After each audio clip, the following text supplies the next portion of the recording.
Uma boa noite aos nossos queridos companheiros e companheiras de estudo das obras que nós temos na doutrina espírita. Um verdadeiro tesouro para a nossa espiritualidade, para a nossa perfeição moral.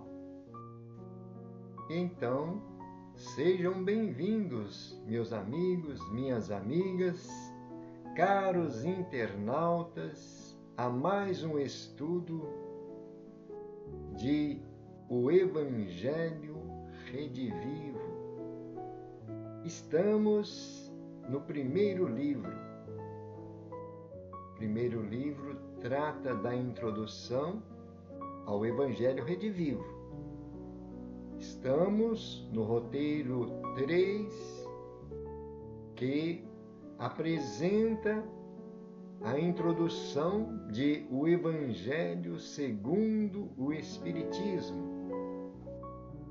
Especificamente, estamos agora analisando, estudando a doutrina de Sócrates e Platão, comentários de Allan Kardec e também comentários da equipe da Federação Espírita Brasileira. Então, temos a certeza de que é um conteúdo muito importante, essencial para nós, estudantes da doutrina espírita, na busca das luzes do conhecimento e também para a nossa estabilidade emocional e espiritual nesta caminhada evolutiva. Convidamos a todos para fazermos uma prece, nos preparando para que os bons espíritos, nossos mentores, os espíritos de luz que nos acompanham, possam nos ajudar. Senhor, nós aqui estamos felizes por essa oportunidade de aprendizado, de esclarecimento, por mais um momento de luz que a doutrina espírita coloca ao nosso alcance. E para isso, Senhor Jesus, te pedimos que nos ajude a compreender essas lições e que nós tenhamos a sabedoria de transmitir através da nossa vivência todas as lições que nós estudamos e que aprendemos nesses momentos e na nossa casa espírita. Que a tua paz, a tua luz sejam a nossa companhia.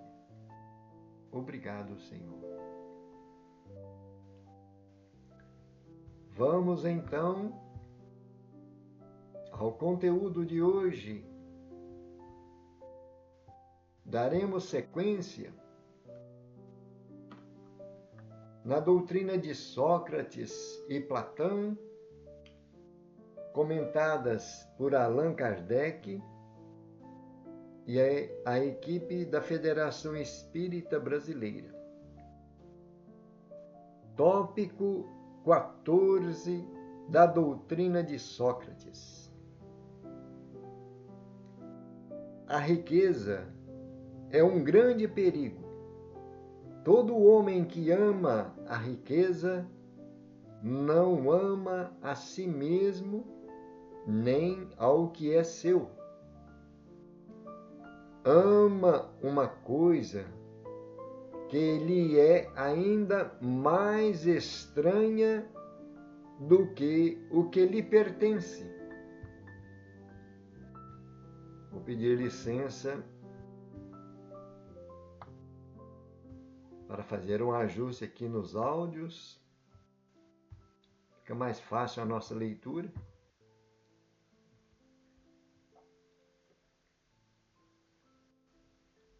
Comenta a equipe da Federação Espírita Brasileira. Para melhor compreender esse tópico, Allan Kardec nos reporta ao capítulo 16 de O Evangelho segundo o Espiritismo, cujos assuntos fazem correlação entre as ideias de Sócrates e as do Espiritismo. O referido capítulo tem como título: Não se pode servir a Deus e a Mamon. Título que foi inspirado no Evangelho segundo Lucas. Ninguém pode servir a dois senhores, porque odiará a um e amará a outro, ou se prenderá a um e desprezará o outro. Não podeis servir simultaneamente a Deus e a Mamon. Evangelho de Lucas, capítulo 16, versículo 13.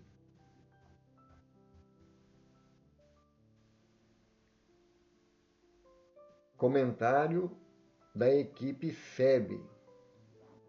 Mamon é simbolicamente representado como o Deus da riqueza, termo usado para descrever riqueza material ou cobiça, com ou sem personificação de divindade.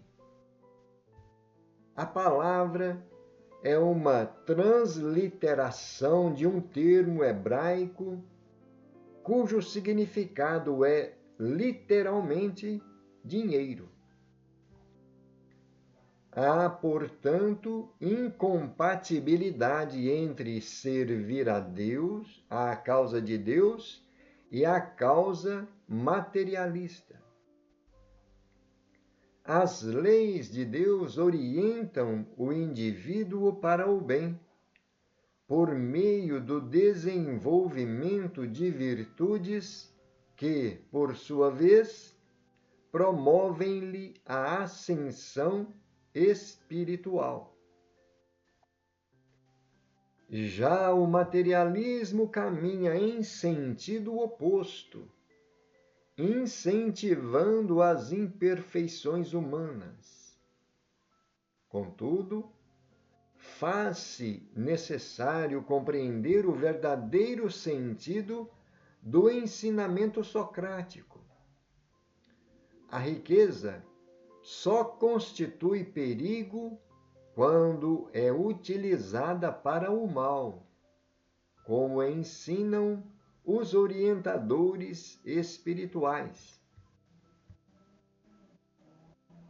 Se a riqueza houvesse de constituir um obstáculo absoluto à salvação dos que a possuem, conforme se poderia deduzir de certas palavras de Jesus, interpretadas segundo a letra e não conforme o Espírito, Deus, que a concede, teria posto nas mãos de alguns um instrumento de perdição, sem apelação nenhuma, ideia que repugna à razão. Sem dúvida, a riqueza é uma prova muito arriscada, mais perigosa do que a miséria, em virtude dos arrastamentos a que dá causa, pelas tentações que gera e pela fascinação que exerce. É o supremo excitante do orgulho, do egoísmo e da vida sensual. É o laço mais poderoso que prende o homem à terra e lhe desvia do céu o pensamento. Produz tal virtude que, muitas vezes, aquele que passa da miséria à riqueza esquece depressa sua primeira condição, os que com ele a partilharam, os que o ajudaram, e se faz insensível, egoísta e vão. Mas, do fato de a riqueza tornar difícil a jornada, não significa que a torne impossível e não possa vir a ser um meio de salvação nas mãos daquele que sabe servir-se dela. Como certos venenos podem restituir a saúde, se empregados com discernimento. Algumas observações sobre esse tópico nesses comentários que nós vimos, que estão bastante específicos e de fácil entendimento para nós.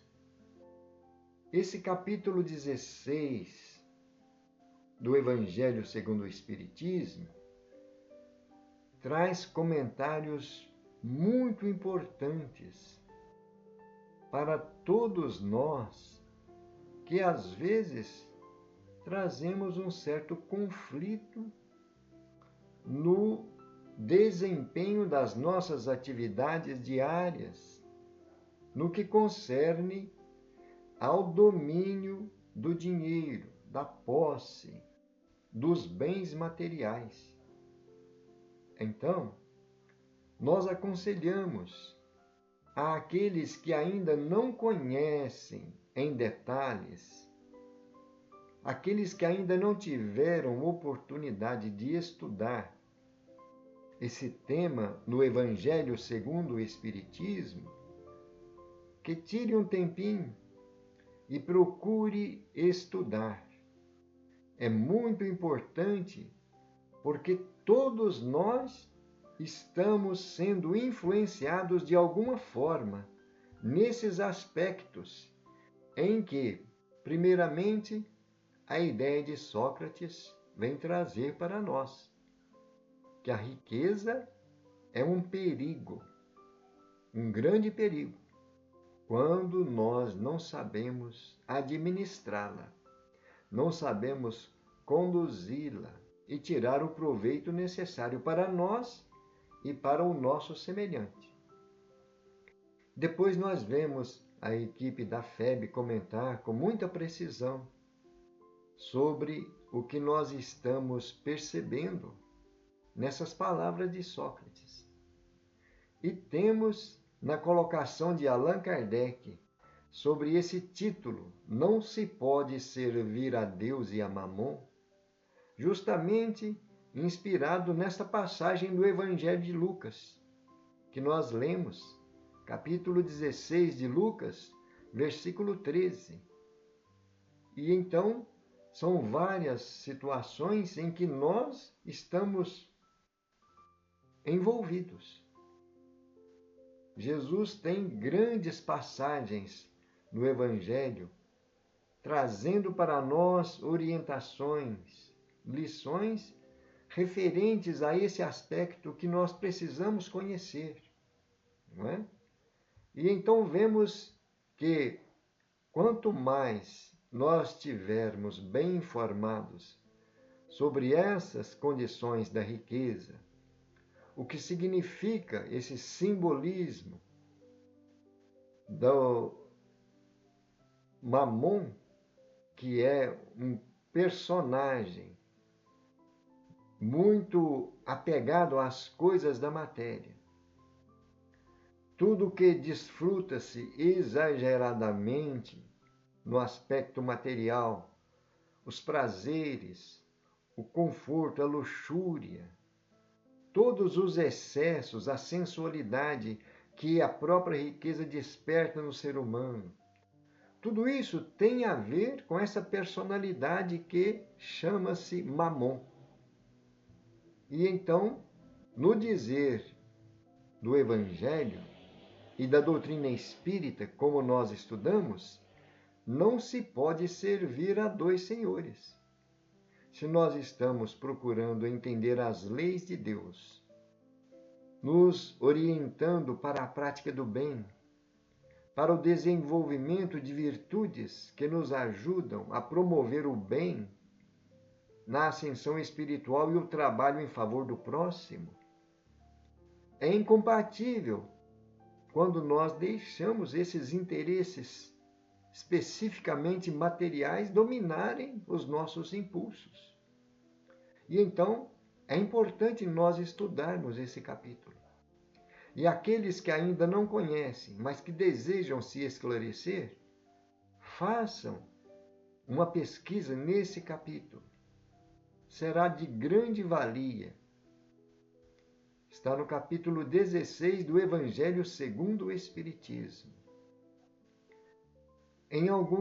Numa das passagens, Allan Kardec comenta sobre esta riqueza. Se ela houvesse de constituir obstáculo absoluto à salvação dos que a possuem.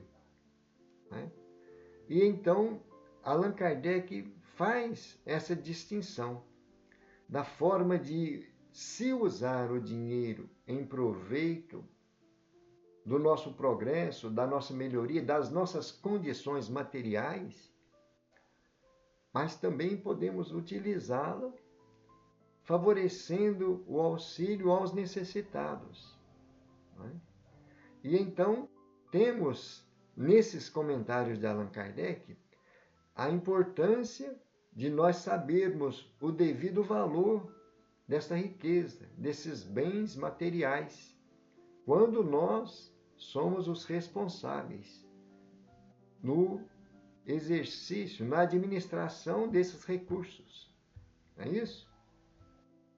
Vamos ao tópico número 15. As mais belas preces. Os mais belos sacrifícios agradam menos à divindade do que a alma virtuosa que faz esforços para se lhe assemelhar. Seria grave se os deuses dispensassem mais atenção a essas oferendas do que à nossa alma. Dessa maneira, os maiores culpados poderiam conquistar os seus favores, mas não. Só os verdadeiramente justos e retos, por suas palavras e atos, cumprem seus deveres para com os deuses e para com os homens. Essas palavras estão no tópico 15 da doutrina de Sócrates. E então vamos ver os comentários da equipe da Federação Espírita Brasileira. Da mesma forma que procedeu anteriormente, Kardec nos reporta ao capítulo 10 de O Evangelho segundo o Espiritismo, que trata de bem-aventurados os que são misericordiosos. Do Evangelho de Mateus, capítulo 5, versículo 7. Para melhor compreensão desse tópico 15, percebemos de imediato duas ordens de ideias na citação de Sócrates: o valor da alma virtuosa e os atos e palavras do homem justo. A segunda ideia é a consequência da primeira, pois ninguém consegue ser virtuoso sem ser justo.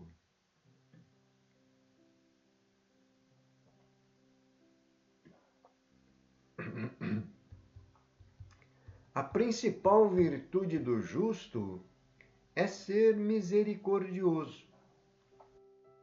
Ele conhece a justiça e as formas de aplicá-la.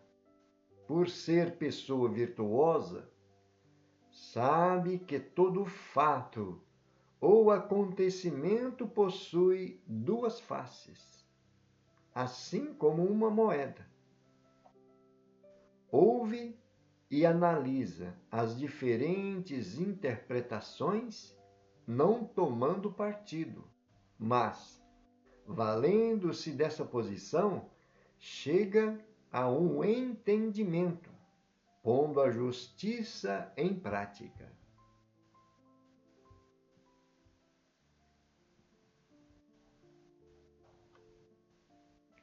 Mas esta, por ter sido analisada com lucidez, é aplicada sempre com misericórdia. E os misericordiosos entendem que o perdão é a medida divina que deve existir nos relacionamentos humanos, mesmo entre os mais conflituosos. No Evangelho segundo o Espiritismo, nós encontramos esta passagem.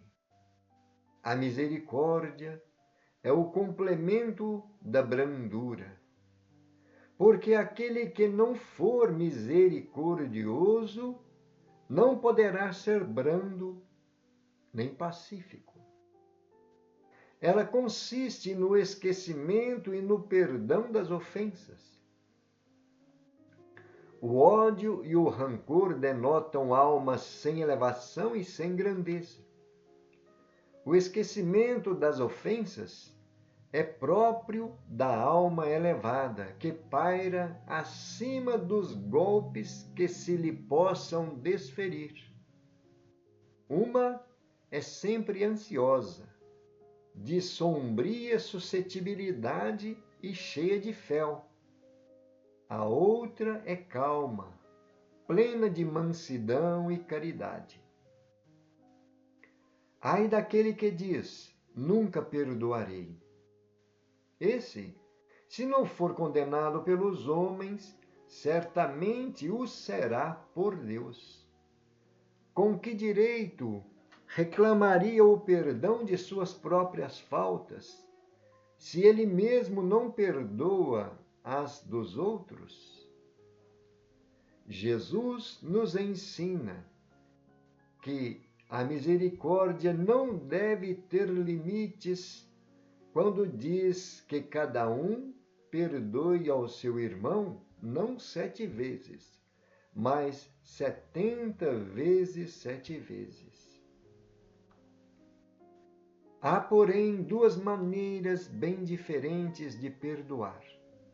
Uma é grande, nobre, verdadeiramente generosa, sem segunda intenção, que evita, com delicadeza, ferir o amor próprio do adversário, ainda que a este caiba inteiramente a culpa.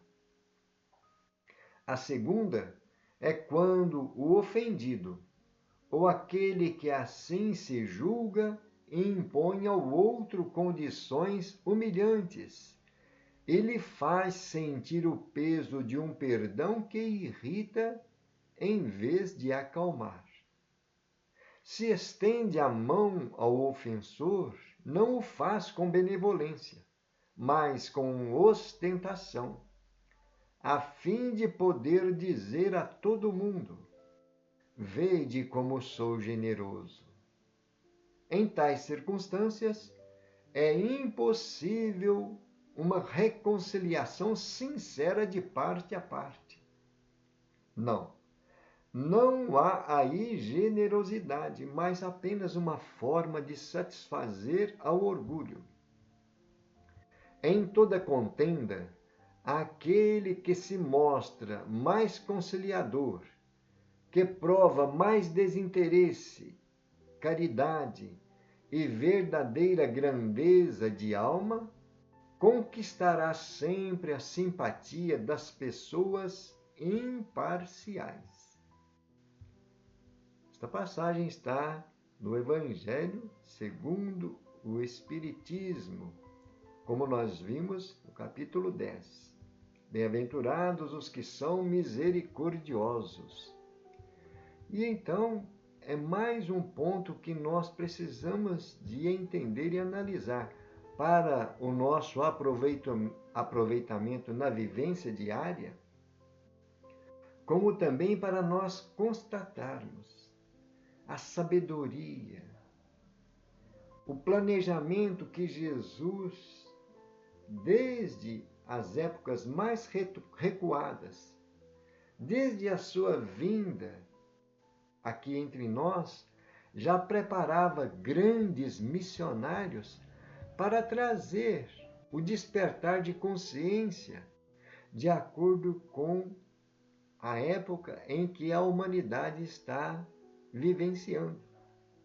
Como nós estamos vendo nas ideias de Sócrates e Platão, já trazia grandes valores de virtudes que hoje ainda nós precisamos de aprender e analisar. Porque na nossa vivência diária nós ainda encontramos dificuldades para sermos justos, para sermos retos em nossas atitudes e até mesmo em nossas palavras e atos.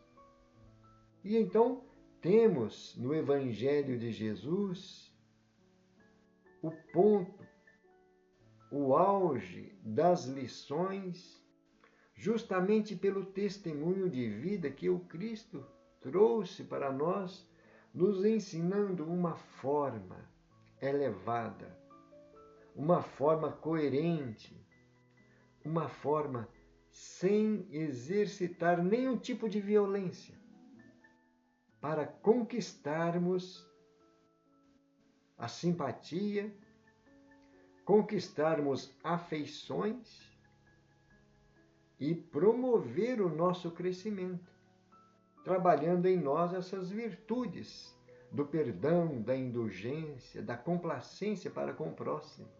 Não é assim? Então nós estamos percebendo nos comentários de Allan Kardec, nos comentários aí da equipe da Federação Espírita Brasileira, esse conteúdo maravilhoso que nós precisamos de estar atentos. Porque, como nós dissemos no início, é um verdadeiro tesouro espiritual para todos nós, se nós queremos aproveitar a nossa presente encarnação, essas experiências que nós estamos atravessando, não é? E então convidamos também a estudarmos detalhadamente aqueles que ainda não conhecem o Evangelho segundo o Espiritismo. Sempre nós estamos lembrando, Allan Kardec, ao trazer esta obra, o Evangelho segundo o Espiritismo, ele comenta que é a parte moral dos ensinamentos do Evangelho de Jesus, das lições de nosso Senhor Jesus Cristo. E que essa parte moral, todas as religiões vão encontrar um ponto de convergência para se entenderem. Olha que maravilha!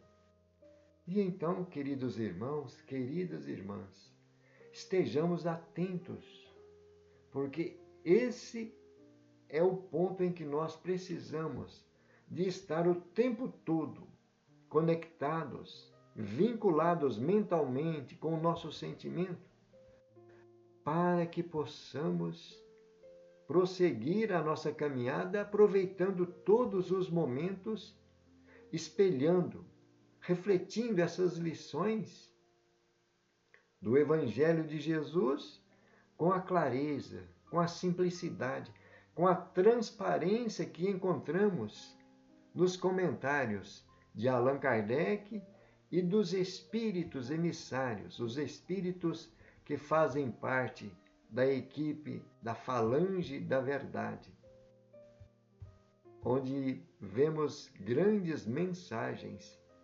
sempre atuais. Jamais nós vamos encontrar alguma passagem desses ensinamentos que não diz respeito ao nosso interesse, não é? E então fica aí mais um momento de análise e podemos dizer, nós não conseguimos trazer em nossos comentários a abrangência que merece uma lição como essa, esses dois tópicos aí. E então, mais um convite. Vamos parar, fazer uma pausa em algum momento em que tivermos condições e estudar mais detidamente, mais minuciosamente esses tópicos orientados pelo Evangelho Redivivo. Não é?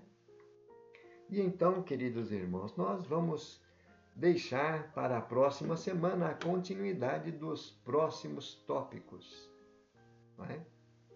E então vamos fazer uma prece, agradecendo a Jesus, a Deus e a esses amigos espirituais.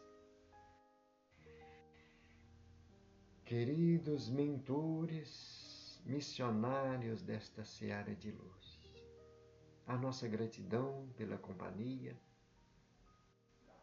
pelas inspirações, pelas orientações, pelo ambiente espiritual formado através dessas energias com a presença do nosso Mestre Divino, o sol de nossas almas. Senhor Jesus, nós agradecemos esse acréscimo de misericórdia, mais esses momentos de luz e de paz, pedindo que ilumine todos nós que estamos em busca de luz, de esclarecimento e também de estabilidade emocional nos momentos das experiências terrenas. Que a tua paz permaneça ao lado de todos nós. Obrigado, Senhor Jesus. Assim seja. Graças a Deus. E louvado seja Deus. Queridos irmãos, queridas irmãs, caros internautas, finalizamos aqui mais um estudo de O Evangelho Redivivo. Muita paz a todos. Que Jesus nos abençoe. Gratidão.